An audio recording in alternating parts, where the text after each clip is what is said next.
Okay, welcome to the Central Safety Group March event. My name is Nan Austin, the President of the Central Safety Group.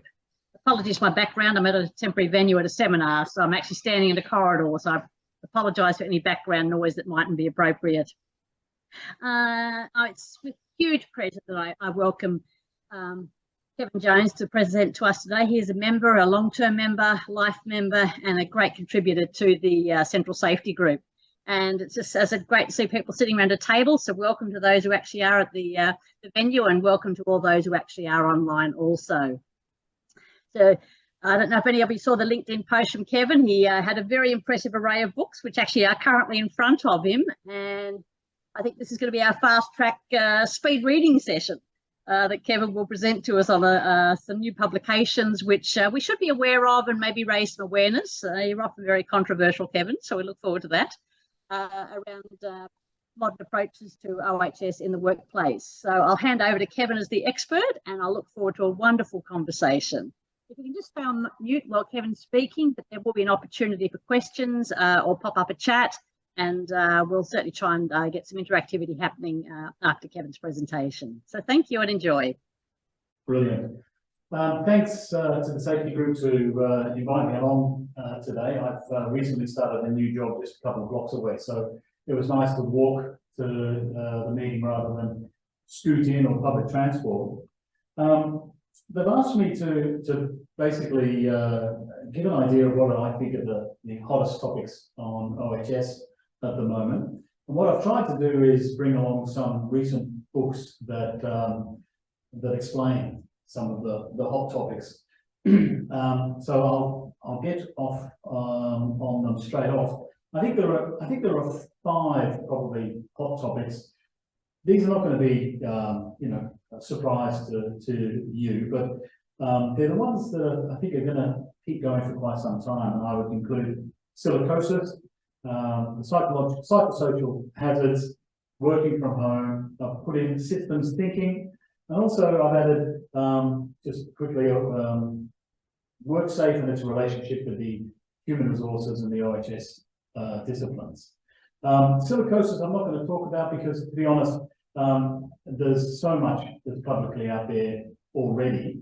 I think the interesting thing about the silicosis is that where in the past it's been dust from mining and construction, it focused on engineering stone, and then the latest campaign was a blend of the two. Whether that, with no pun intended, watered down the arguments, I'm not sure. I think if we'd probably focused on the engineering stone, we probably would have had a ban. But because of tunnels, construction, cement, and other things, there were other elements that came in. And I think we saw a marked change for the rhetoric before the meeting of the heads of workplace safety authorities, where everybody was a bit gung-ho and expecting a ban, and then it didn't happen. So peculiar, but if anybody wants the background on that, I think the Safe Work Australia report that was presented at Hauser is a really interesting one to have a look at. Working from home is still hasn't settled down, and I'm not sort of talking about people who own office buildings want people to come back to work, or the train operators want you to travel on public transport. It's not that. I think what we've got is an OHS system and programs that are based for desks and offices and workplaces, where now the workplace can be anywhere. This was anticipated with the work health and safety harmonisation laws because they looked at work rather than workplace. But Victoria sort of didn't take that formal line. And I think part of the confusion that we've got now is that our systems are still based on workplaces. Consultation is still based on meeting people in an office rather than hybrid like we're doing now. But even when we're hybriding and we're talking on Teams and whatever else, it's that element of how do you manage people when they're not in the room with you or they're not readily available. And whether there was something in the papers this morning talking about loneliness. We've still got a situation where we're still distanced in our communications with people.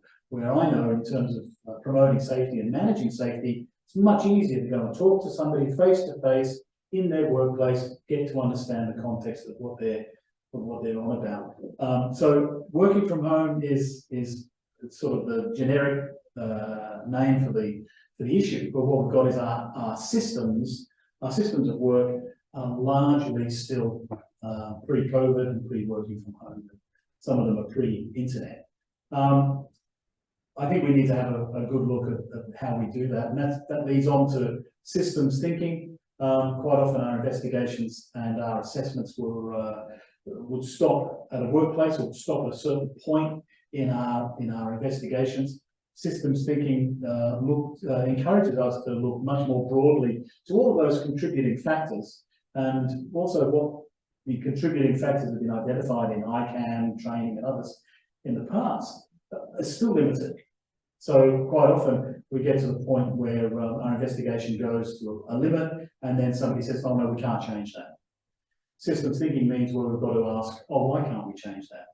Because quite often we can, it's just that we don't want to, or somebody in the office doesn't want to, or the risk manager says, oh, that'll cost insurance. There's all sorts of reasons people will present that we can't do something, where health and safety requires us to look at what can or could be done and then pull it back to what is practicable. Practicable is not the top of our consideration. Elimination of the hazard is the top of our consideration. We should jump up there and then work our way back. But very often we're afraid of jumping up there, or we're not allowed to jump up there. We've just got to start jumping. I think the other one I'll mention, and we'll talk about psychosocial hazards in a moment, but I was recently at the WorkSafe Awards, and there was an odd split in terms of the language, I thought, where with the psychosocial stuff and the mental health in particular, we've still got a lot of HR people, the people and culture units, still denying that OHS has a role, or that even regulations are coming in to mean that they have to change the way that they assess mental health conditions, and give them a radical requirement to try to prevent these hazards. I don't think you can try preventing or even start thinking about preventing psychosocial hazards and mental health at work without systems thinking. You just can't get there. I think HR manages mental health, so all right, but they've had that patch for ages, and to the large extent OHS has let them have that patch. What I'd love to see within the next 3 or 4 months, or at least before the legislation goes to Parliament, is a strategy from WorkSafe on how on bridging that gap between HR and OHS, trying to get the language, if not the same, get it compatible.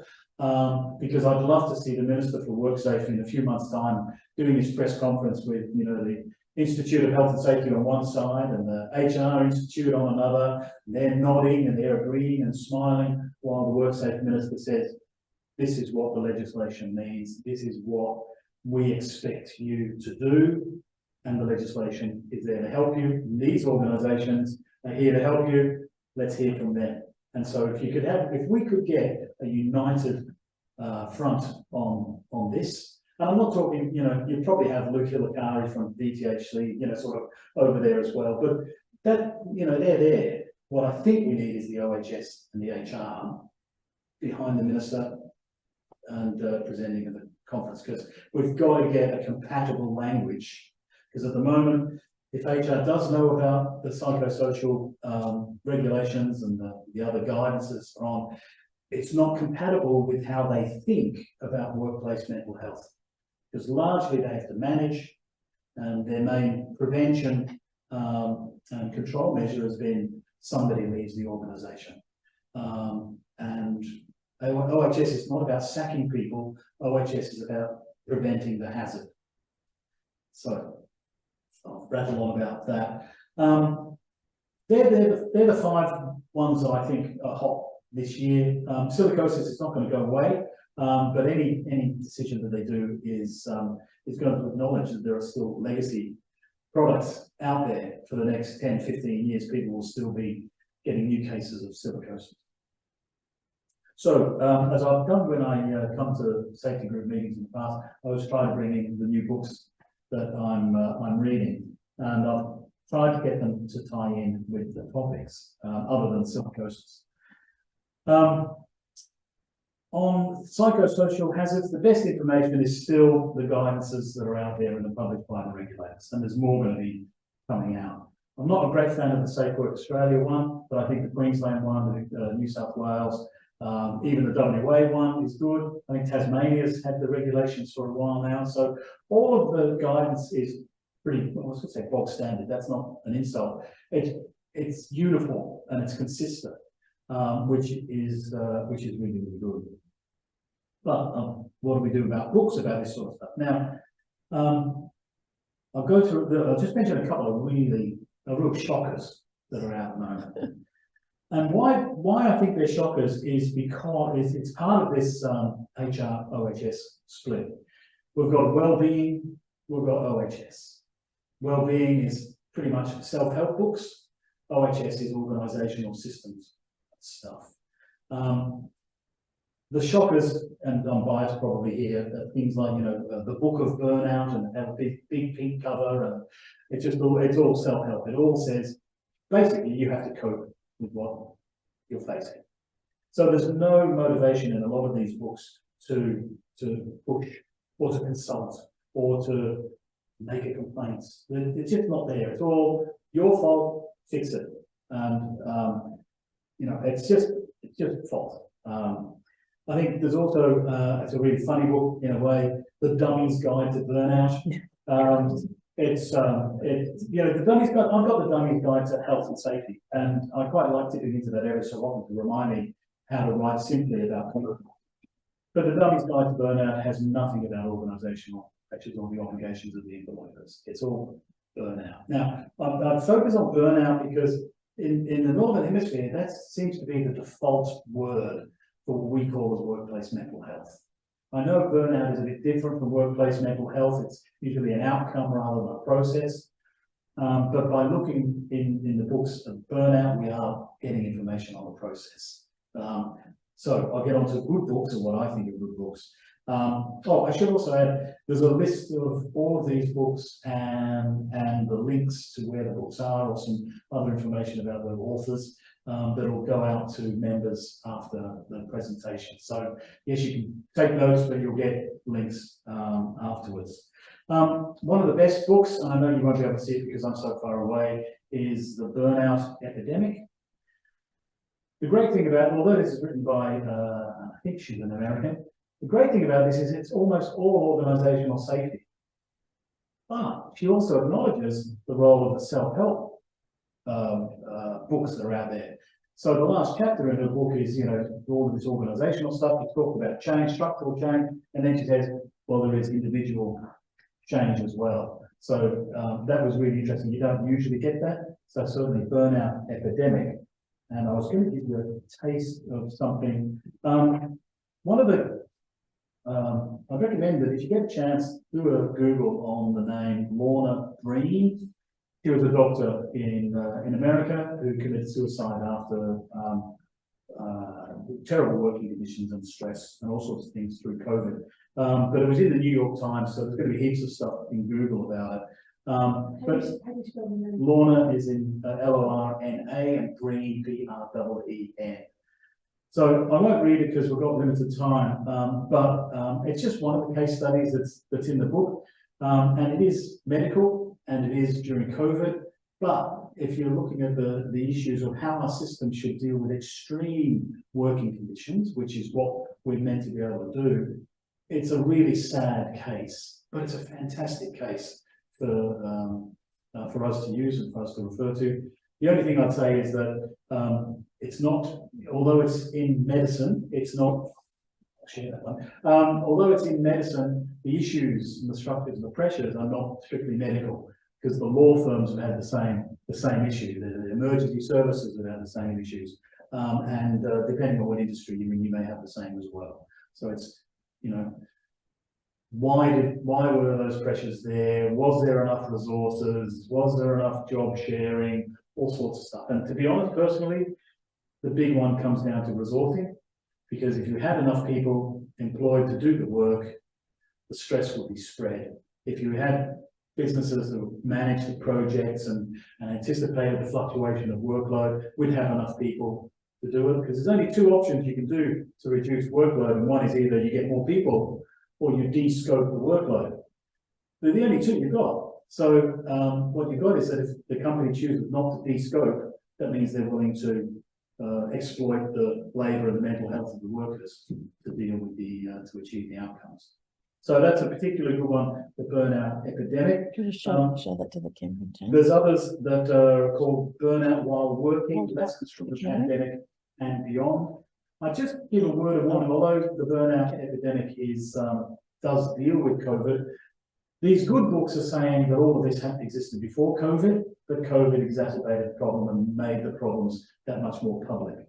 So I really recommend that you look at books that don't just say, pandemic, burnout or mental health. It's got to go at least 5-10 years before that. So Burnout While Working is a more academic book. There's a really good book, a Penguin, that's really good and cheap, called Mental Health at Work by James Routledge. It would take an afternoon or an evening to read. It is a really good plain English discussion about mental health at work. There's nothing really sort of better that I can say about it, other than we need more books that are thin, simple, and useful. It's not, it's not got 3 inches of footnotes and all that sort of stuff. It doesn't need that. It's a really conversational book. I think an audio book of that would be a fantastic one to have a listen to. I'd also suggest on the psychosocial hazards, rather than just looking at books, I really like the People at Work psychosocial risk assessment tool that's freely available nationally. I'm amazed at how few people are aware of it. Developed through Queensland, it's now on the Comcare site, I think, and it's for companies with more than 20 people. But in this year, when we're going to get approached by so many people saying, "Oh, we could do a psychosocial risk assessment of your company," and yeah, they probably can. There's a free tool to do it. You may as well do the tool, get the parameters and the scope of what the tool doesn't deal with, and narrow down your expenditure on the specialists. But the People at Work psychosocial risk assessment tool, I think, is your first port of call. Jumping onto systems thinking, there was a recent seminar from the Institute of Safety, Rehabilitation, and something at Monash University that talked about systems thinking. It made me realise that all the time I write the blog, and my approach to health and safety has always been very broad. I've never understood why we get to a point in investigations or considering hazards and then stop. And I think it would be great if we kept going. It would be great. I'll probably be at the May Day March, might be the one safety professional with a sign saying, I don't know, like secure jobs or safe jobs. Everybody else is talking about Nicaraguan farmers. I'll be there talking about or with a sign about jobs. But I think we need to be more visible. We need to be more out there. And we need to not be afraid about talking about politics. It doesn't necessarily, we will have political leanings. It doesn't mean that we can't talk about it. But in OHS, we've been so timid about engaging with politics to such an extent that some of the associations, don't deal with the trade unions because they're uncomfortable with that. We've just got to engage. So there's a few books, long-time members of the safety group may have seen a couple of these.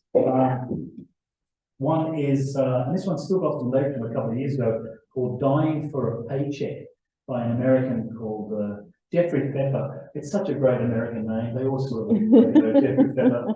I think if I was in America, I'd be Kevin Jones, looking for a Spaniard. But Dying for a Paycheck, this is such a critical book about managing safety. If we get a hazard and there's some potential harm, one of the first things we'll get asked is, oh, look, if I give you another, $20 a week, will you do the hazardous job? So this issue of danger money is just, it hasn't gone away, it's just not as blatant. But Jeffrey Pfeffer is a really good organizational behavior guy from Stanford.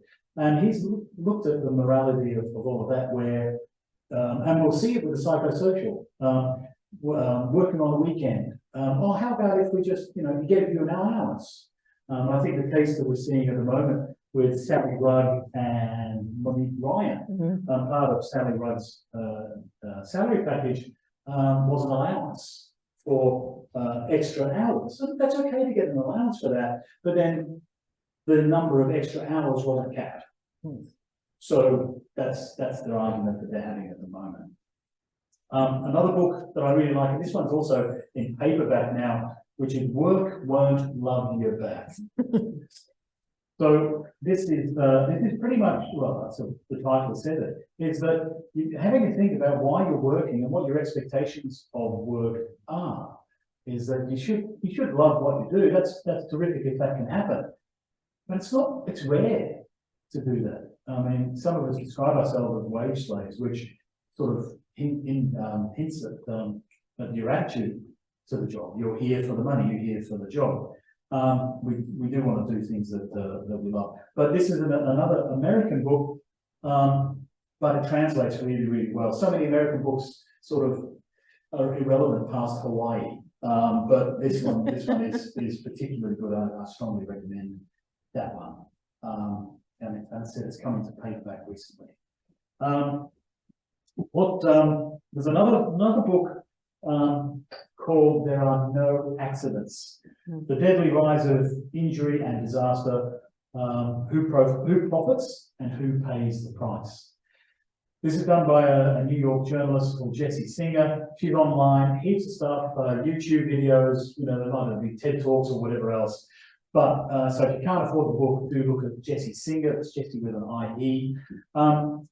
Her epiphany came from a road accident where one of her friends was killed riding a bicycle on a bike path in New York, and she was outraged that the incident was described, first of all, as an accident, implying that there was nothing we could do about it. And that's one of the reasons why we don't use that word anymore, because it implies that there's nothing to be done about it. So she discovered the use of the word accident and alternative terms for that. It's really, really good. If he could travel to Australia, he could really be quite influential. There's a more academic book. As you can see, I tried to go for the books that are readily available and sort of intended for the public reader more than anything else. But there is The Psychology of Occupational Safety and Workplace Health, with a coffee stain on it. So, but this is just a book of chapters of leading speakers on these topics. And so I've only dipped into a couple of them. The two that stood out to me there's a really good chapter by Maureen Dollard and her colleagues on psychosocial safety climate. With all of the psychosocial hazard stuff that's going around at the moment, this PSC, the psychosocial safety climate tool and benchmark and information and research that Maureen's done in the University of South Australia for a decade or so, its time has come. It's a fantastic research. It justifies all of the regulations that we're doing, all of the hazard issues of job demands, excessive workload, lack of job control, all of that stuff that has been documented in our research in some of our even Department of Health publications for the last 15 or so years. So this is well worth looking at, dipping into chapters. I think the other one that I haven't finished, but it did make me laugh. Many of you might be familiar with the name E. Scott Geller, an American who flogged behavioural-based safety over the last 20 years to the nth degree. Thankfully, I don't think it ever took off in Australia in the way that it was really flogged in the States. As a result, I remember Geller came out here 15, 20 years ago, spoke at the Arts Centre. I think for the fire brigade, they got him out here, and I was in the audience, and half the audience left at morning tea. I thought they thought the Monte Carlos were far more interesting than his presentation. But he was one of those that walked the stage as like a preacher in the States, and he truly believed in his concept. And even in this chapter, he persists in insisting that it is the way to go. And the tenets of that is discussions of unsafe acts, unsafe behaviours. If you see those terms, it's originated from behavioural-based safety. It's come into Australia usually through multinational companies whose headquarters are in the States. And even people like Andrew Hopkins years ago published a long paper saying that it was crap. Thankfully, we lean towards Andrew rather than Eastlock Geller. But look, it's a terrific book, very academic. That's got the footnotes and the references. So if you're studying for that type of stuff, it's a particularly good one. And it's organisational and it's psychology. I know there's a lot of psychologists out there.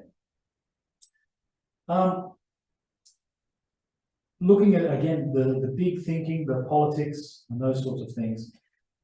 Our industry, maybe not to a large extent, it used to be very common to have companies, business consulting, auditing your safety management systems, and OHS is a particular one of those.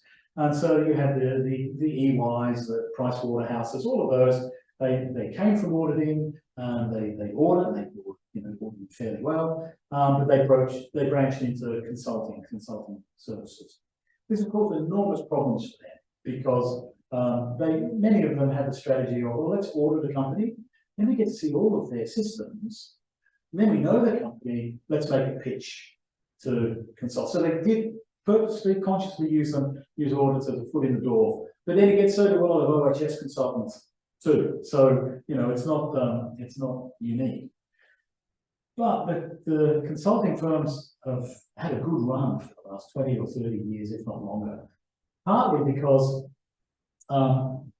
the concepts that came out in the 70s, government loved the idea of small government, small public servants, and they were receptive to specialists who would say, we know how to do things better than public servants. And for 30 or 40 years, they've just surfed that way. We've seen it in Victoria, with Jeff Kennett's changes to the public sector. Before that, there was Thatcherism, Ronald Reagan, Hawke and Keating also reduced the public sector on the assumption that businesses could do it better. We're seeing at the moment that the Robo-Debt Royal Commission, part of that criticism was reports and investigations by PricewaterhouseCoopers and others sort of gave the truth, but didn't get any further. Partly because the scope of works was we investigated, we made recommendations. Doesn't mean you have to take on the recommendations, you just have to make the report. And I've seen a small company give a safety culture assessment of a construction company, and then in the presentation of the report, the company says, okay, so what should we do about it? And the person has said, oh, that wasn't part of the scope of works. You didn't ask for solutions, you only asked for me to describe the problem. Now that's not just big consultancies, that's small as well. But there's a couple of books that have come out recently that have looked at the consulting element. One of them talks about how relying on business consultancies has infantilized in the public sector. So it makes them feel like the junior partners, or they don't know as much as the people who put the post-it notes on the window in a workshop brainstorming session. Sadly, they do. And I think the Robo-Debt is an example of public servants and can be captured by business management rather than actually saying, we know this stuff. We've been here for 40 years. We know the people, we know our clients. But one of the best books that's only come out in the last couple of weeks is called The Big Con. It's not conspiracy, so it's not, tinfoil hats. It's a big consultancy. So The Big Con. It's done by a woman called Mariana Mazzucato. Because it's a new book, there is heaps of stuff on the internet for her promoting this book, interviews with journalists, all sorts of stuff. It's also done by Rosie Poynton, but Mariana's the more prominent of the authors. It is a really, really good book, and I think I was going to read just something here to make it a bit different from me. Yeah. So just in the introduction here, she says that businesses, governments, and organisations from civil society with these capabilities can then work together to meet our collective social, economic, and environmental needs. That's how it's meant to be in the past. And yet this does not describe the world we live in. Many governments have stopped investing in their capacity and capabilities, and because they fear failure, they do not take risks.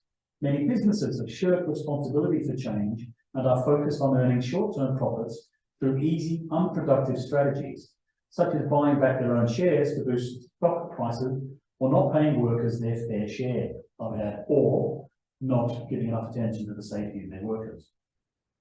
Bad governance in both business and the state has over the last half-century caused short-termism to overshadow investments needed for progress. These trends have depleted organisations of knowledge, skills, and vision.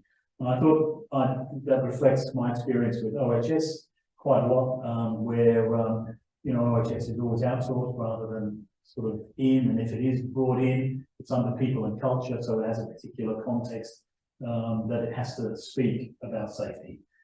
So that's a particularly good book in paperback again, so it's really cheap. I think the academic book's the only one that's over 100. Most of these are under 60, and some of them are under $30.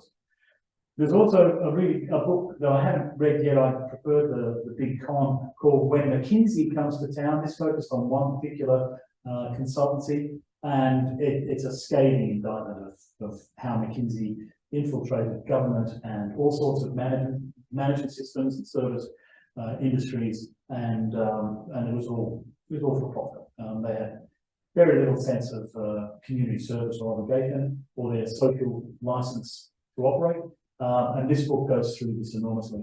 McKinsey is touched on in the Big Con book, but the Big Con book deals with all of the consultancy. Also, she's very well aware of Australian circumstances, so there are good examples of Australian consultancies that have screwed over. Similar to the Big Con, and I haven't bought this one yet, is a new book that's come out by Alison Pennington, who's an economist with the Australian Institute, I think.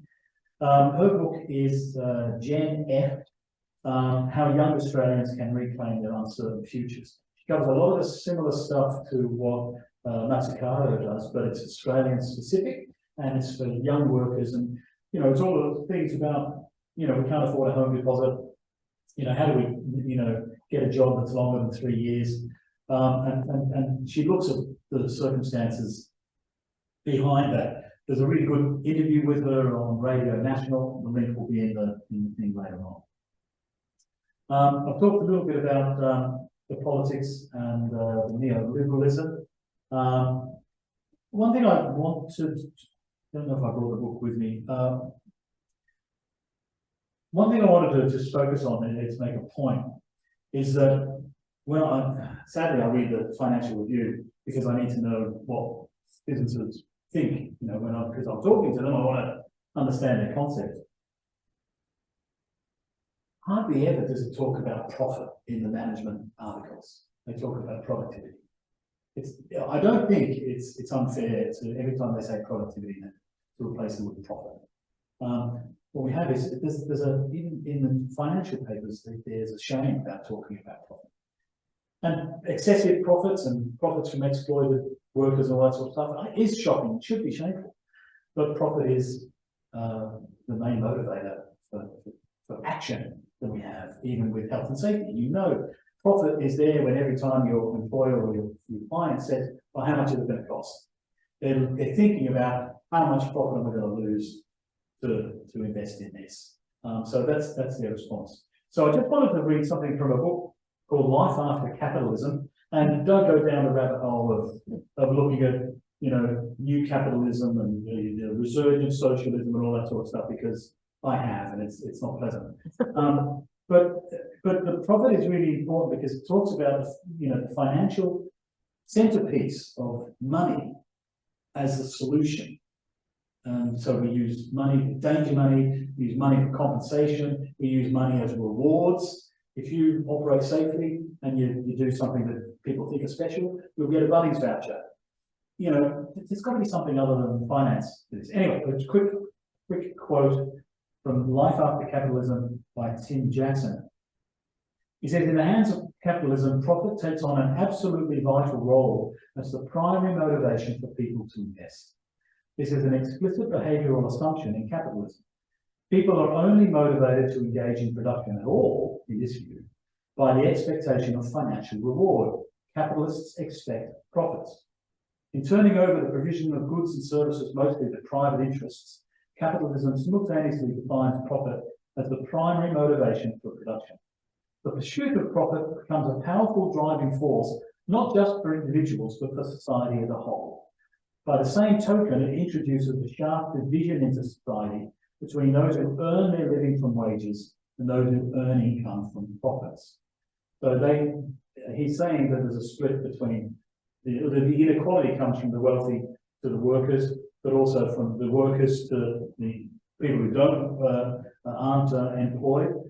But I think if we think about profit and health and safety, sort of some of the things that we do in OHS, we sort of should think twice about. Sort of say, well, hang on, is this the best reward that we could give to our workers? And is there something else that we can give?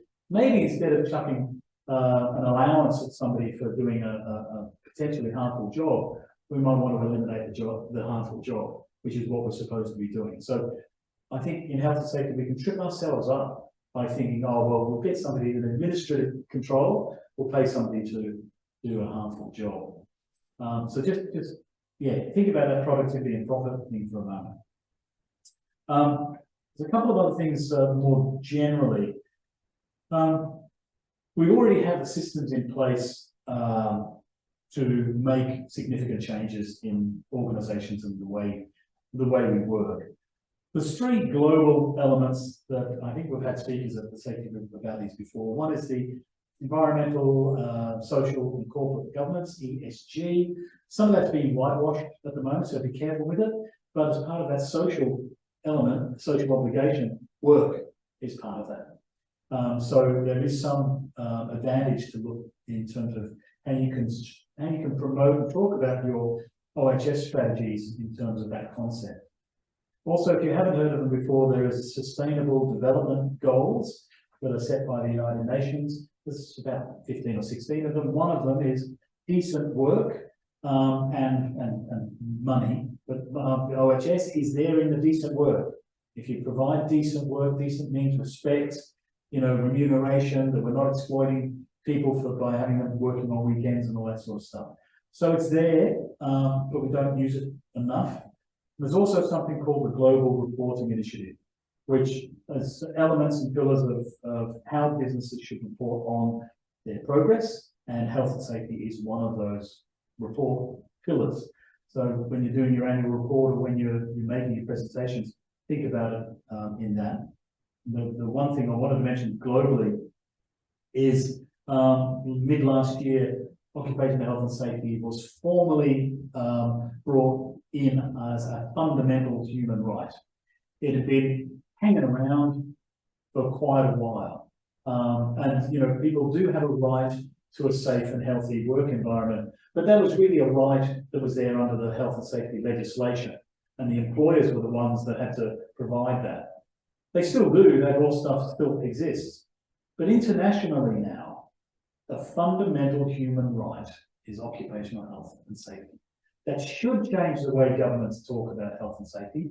And I tell you, there's the World Congress on OHS. It's coming to Sydney in November this year. And if you can get along to it, do. Early bird prices are still there, and you can get good, cheap accommodation in Sydney while if you book it now. That Congress is going to be full of this issue of it's a fundamental human right, and what does that mean? So that's the global stuff. There's a couple of things that aren't in the list. One of them that I brought along, which I got yesterday, there's a book called Catastrophe and Systemic Change. Now that's, we all, well, let's say we all love disasters. We don't love disasters, but in health and safety, quite often, we do have a fair bit of disaster porn where, you know, we still get told about Piper Alpha and oh, you know, come on. But it's important there are some lessons, but there's new disasters that can have lessons, and this book is about the Grenfell Tower fire and cladding, as well as other disasters. So there's enough time where the inquiries have been concluded, the government's had recommendations and hasn't done a lot. But there's a couple of books coming out, so Grenfell, there's several books, coming out on this. You know, for those involved in particularly in local government, your urban planning, your business, your building approvals, all of those systems in place, there is a duty of care that you have to your citizens and your ratepayers to have the properties as safe as they can be. I think that's a really interesting one, but I only got it yesterday, so I haven't read that for a while. Yet. And there was a research paper that was open access on LinkedIn just this morning, and it caught lots of people's attention, and thankfully it's open access. It's called Changing the Underlying Conditions Relevant to Workplace Bullying Through Organisational Redesign. That touches on about 4 things that I've already talked about today, and so I will include the link in there, but you could probably find it on LinkedIn if you're tapping away at the moment. But just in the abstract, Michelle Tuckey, I think, is the local researcher that I recognise, but I'm sure there are other names that people know. But in the abstract, it said here, the present research describes the development procedures and co-design principles underpinning a primary intervention that is focused on improving organisational risk conditions linked to workplace bullying. Our study evaluates the effectiveness of this intervention using deductive and abductive approaches and multi-source data. Specifically, our quantitative analysis examines changes in job demands and resources as a central mechanism underlying how the intervention takes effect and provides support for job demands as a mediator. The results of the intervention study highlight the opportunity to prevent workplace bullying through organisational level interventions and reveal success factors, underlying mechanisms, and key principles. That was published in just February this year, but you know, the good books that I've already shown you about some of these things is starting to get backed up by good independent research on this, and that's one of the reasons why I thought psychosocial hazard is going to be huge for a long time. But one of the things that we'll have to struggle through is again the HR dominance in this sector, and I'm not blaming them for that. They've been given the role and they've taken it. But in our approach to psychosocial hazards, it's impinging on their turf for bullying, sexual harassment, workloads, stress, fatigue, all of that sort of stuff. And health and safety brings that all under psychosocial hazards, which is terrific. It's needed to do that for ages, to try to get common controls for multiple hazards, because even though you've got multiple hazards, they're still operating within the same organisational structure. So if you change the structure, you will be able to reduce the harm and the hazards in several of those elements. The hard part, I think, is we're going to actually try to get people to loosen their grip on what they're familiar with, and also what our expectations of our employers and our bosses and our clients are. You know, and honestly, you know, sacking someone has been very effective in eliminating a hazard, but it hasn't eliminated the source. And it's that focus. And OHS has always had that in the legislation. The aims of the legislation was to eliminate hazards at the source. Think about what's causing the problem. And it could be that it's government. It could be that it's an insurance requirement. It could be all sorts of things. But we have to start looking at that and looking for the source, and not just the small things. So I've rabbited it on for quite a while. I hope you found something beneficial on that. I think if you have questions, happy to take answers. Now, happy to take questions. If you want to put your hand up, and then we'll know who's got a question or wants to make a comment. Questions and comments are more than welcome. And we'll ask if people put their cameras on if they actually are asking questions, so we can see who's asking the question. But certainly, thanks, Kevin. I feel more intelligent even just listening to you. So certainly, such a range of great themes. I'm glad COVID was only mentioned about once. It's nice to move on to really our bread and butter, which is the that safe working human right is hopefully going to change how governments do look at health and safety to help us do our job better. So questions from the group. I'm sure Kevin would love to hear any controversy or deeper thinking if you'd like to share that with us. From the room too, if you want. Oh, yeah. Well, I'll ask a question. Hi, Thank you. I guess really, as you said, that the principle of organisations thinking about HR and OHS, you really sort of see that that kind of cognizant principle that, people won't get. I guess they sort of notice how to joint and go, and that's our turf, you're encouraged. Like how do you sort of see that sort of, joyful partnership between those two worlds? Look, I hope it becomes a joyful partnership. I'm not sure it will, and it will depend on the organisation very much.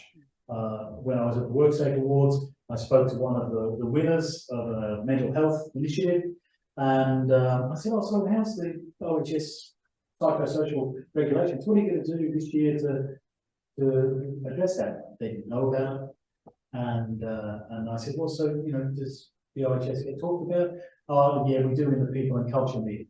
OHS just doesn't get past people and culture. So it's not just a context in which OHS operates or is told to operate. It's a cage in which OHS exists, and it's really hard to break that out. What it requires is the leadership that I would expect from big organisations that comply with the standard 45,001, which is looking for effective leadership, effective resourcing, or resourcing that can meet the aims, the safety aims of the management system. It needs a leader to sort of say, "Well, thank you very much for all your information. Now let's hear from somebody else." Or it might be around the table. We might have OHS. We might have an HS rep at the table. We've got to encourage that person, whoever that voice of OHS is, put their hand up and say, "Yeah, well, there's some new regulations, or we think let's do this, or part of the problem we've got is we can't get funding for the initiative," or all this sort of stuff. We've got to be brave. We shouldn't need to be brave and courageous, but we're in that situation where we are because we're pushing against the tide. We've got now regulations that support that. We've got a fundamental human right to support that. Yeah. We're stronger in our rationale and our voices now than we've ever been. We've just got to use them. The hard part is going to be those entrenched HR, industrial relations elements that's there in our businesses. And I do criticise HR, but they are what they are. Yeah. Some HR people have never looked at any legislation other than the Fair Work Act. Because that's all they've been trained in, and that's where the government wants the solution, and that's where quite often lawyers are sort of say, "Oh, well, the Fair Work Act." We know the bullying was outlawed under OHS long before it was even mentioned in the Fair Work Act.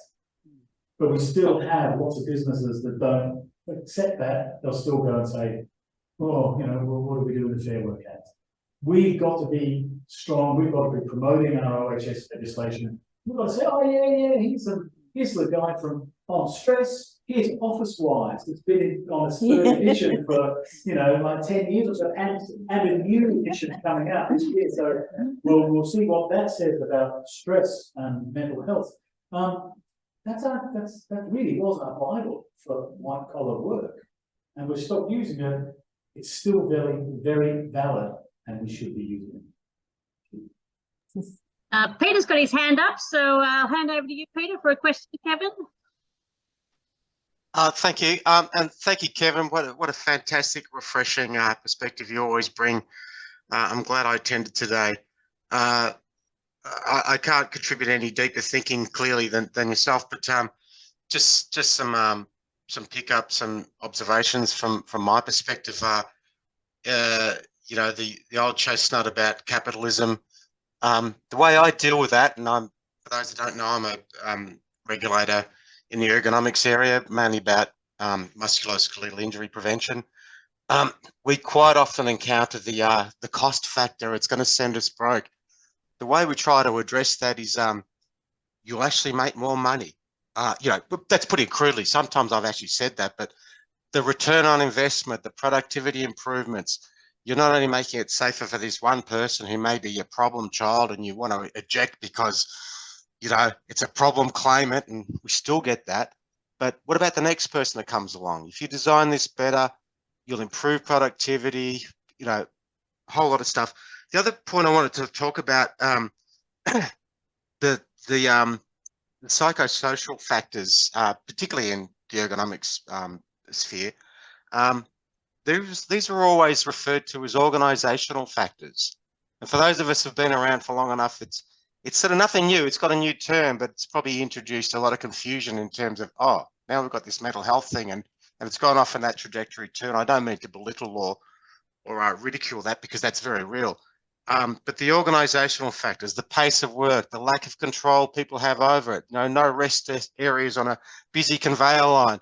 These are all factors that will tip people over the edge. And one really smart thing that Jody Oatman talked about a few years ago, which I do remember and I hold on to, is that those psychosocial factors are quite often a tipping point as to whether somebody's going to lodge a claim, where they're going to say, bugger this, I've been putting up with pain for too long.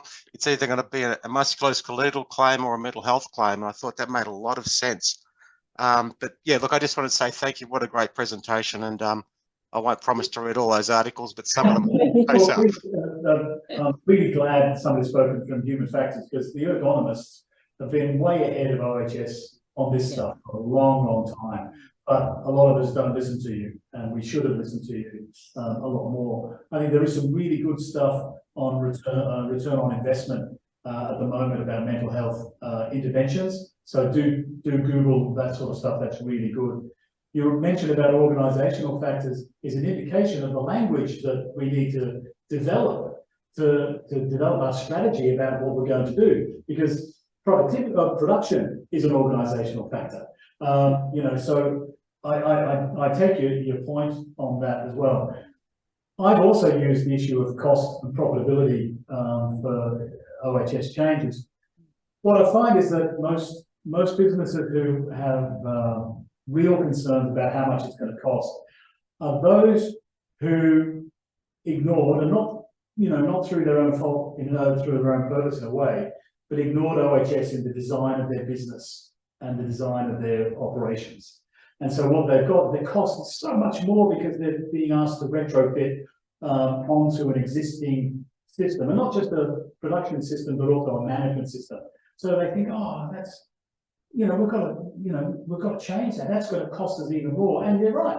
If they brought in health and safe design and all that sort of stuff early on in their concept of their business, they would be so much more profitable now. You probably wouldn't be talking about safety as a special thing because it's part of the business. So I think that's, we need to be pushing more and more that when somebody licenses a business name or registered business name, there's actually some health and safety information there at the registration desk that says, now you're starting a business, let's make it a safe one. And this is how you do it. You can take that away to work safety. So, because if we want to minimise the cost of health and safety, it's got to be brought in at the start. And that's one of the big problems or challenges we've got with psychosocial mental health, is that if we bring in new initiatives to prevent mental health, so we're changing the way they work, there's going to be a lot in the management team who say, shit, were we doing things wrong? Have we been doing it wrong for 40 years? Have we been causing harm? Well, yeah, you have, but the system of everybody sort of accepted that as part of doing business and the cost of work, and that's just how it is. Well, the world's changed and our values and expectations have changed. We're not saying you did wrong. We're saying that you now have to do better.